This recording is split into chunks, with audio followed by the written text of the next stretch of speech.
Oke, Assalamualaikum warahmatullahi wabarakatuh. Selamat datang mahasiswa Fakultas Syariah Hukum Tata Negara. Saya tidak akan berpanjang lebar di sini. Sebelumnya perkenalkan nama saya Soleh Hasan Wahid.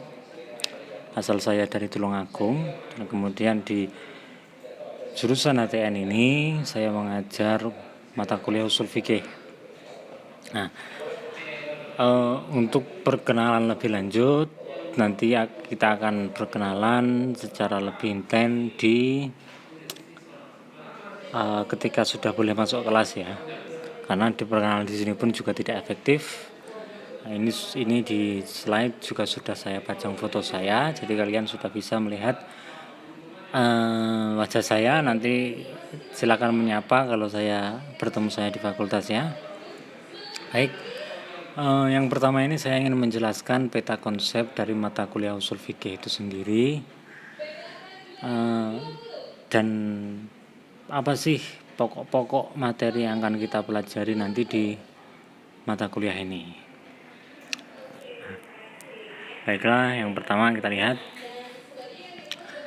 untuk memudahkan kita memahami bahwa usul fikih itu bisa kita ilustrasikan sebagai harus kita sandingkan dengan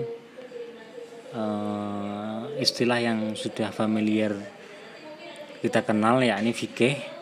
Nah, hubungan antara usul fikih dengan fikih itu sendiri bisa kita ilustrasikan sebagai antara cara memasak dengan masakannya atau makanannya.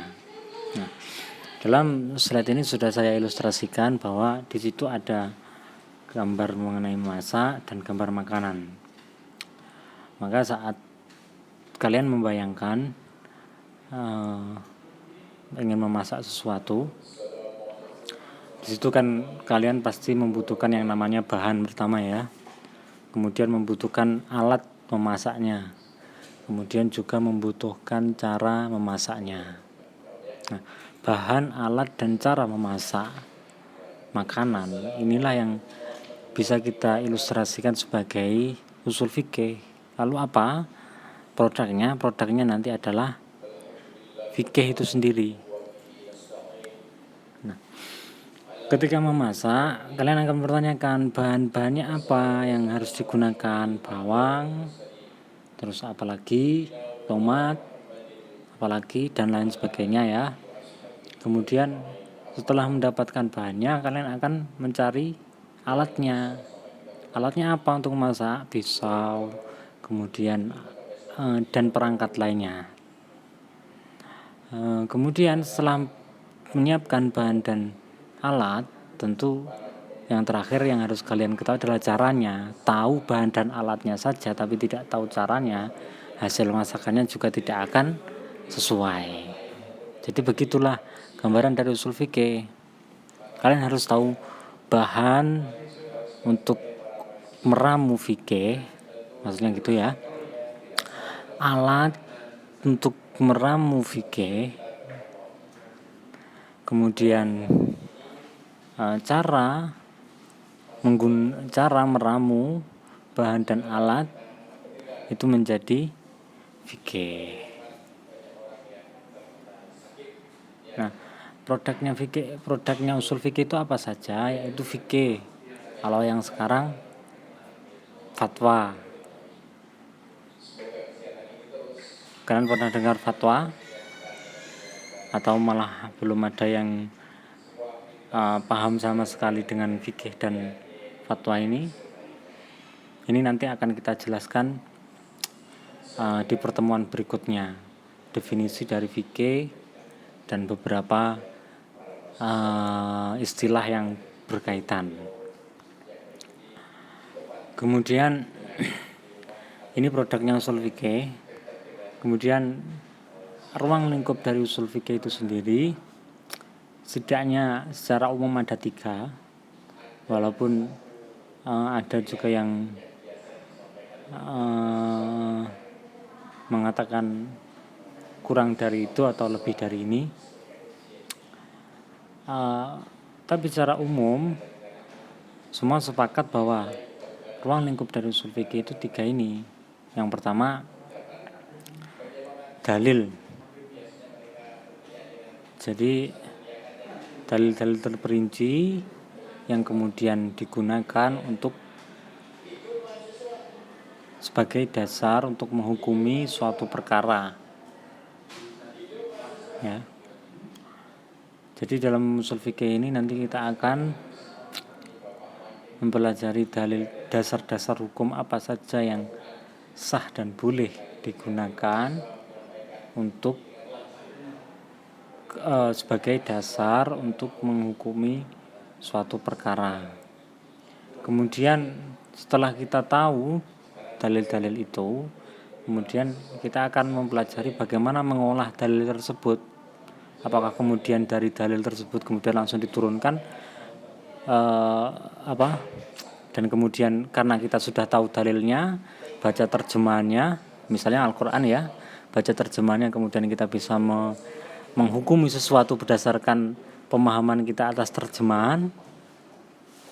Atau misalnya kalian menemukan hadis di internet, di Google dan lain sebagainya, kemudian kalian lihat terjemahannya, misalnya hadis tentang atau ayat tentang sholat dan lain sebagainya, apakah kemudian setelah menemukan terjemahan dari ayat-ayat tersebut dan memahaminya terus kalian bisa menentukan hukum darinya, misalnya sholat wajib, nah apa dalilnya? Ini terjemahnya ini. Apakah dengan begitu kalian sudah benar dalam mengolah dalil? Nah, pertanyaan-pertanyaan seperti inilah yang akan kita jawab nanti di metode olah dalil ini ya. Dan terakhir adalah kewenangan. Ini sebenarnya untuk menjawab apakah kemudian setelah kita mempelajari usul fikih sampai selesai nanti, apakah kemudian kita berwenang untuk benar-benar mengeluarkan fatwa atau menentukan hukum atas sesuatu. Nah, itu untuk menjawab itu. Apakah kemudian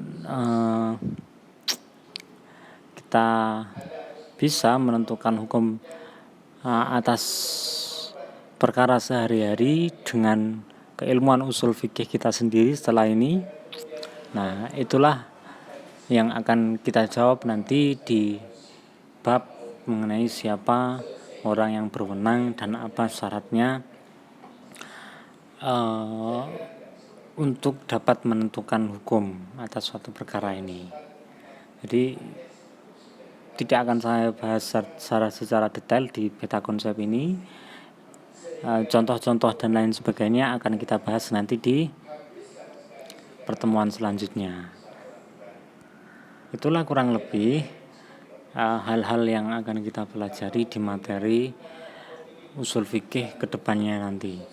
Pertama, apa tadi? Dalil-dalil dasar hukum yang bisa kita jadikan rujukan untuk menghukumi suatu. Kedua, kemudian dari dalil tersebut ada metode mengolah dalilnya. Dan terakhir mengenai siapa yang dapat mengolah dalil tersebut dan mengeluarkan hukum atau hukum yang dikeluarkan dari olah dalil yang dilakukan itu bisa dipercaya atau tidak dan seterusnya, bisa dipertanggungjawabkan atau tidak dan apa syaratnya. Itu nanti akan kita pelajari di usul fikih, satu persatu akan kita kupas sampai nanti kita benar-benar memahami apa itu usul fikih. Termasuk nanti di pertemuan di materi selanjutnya kita akan pelajari apa manfaat kita mempelajari usul fikih ini. Kurang lebih itu sebagai pengantar.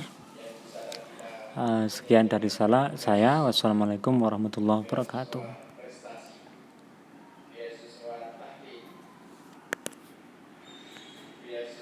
aduh, aduh, aduh.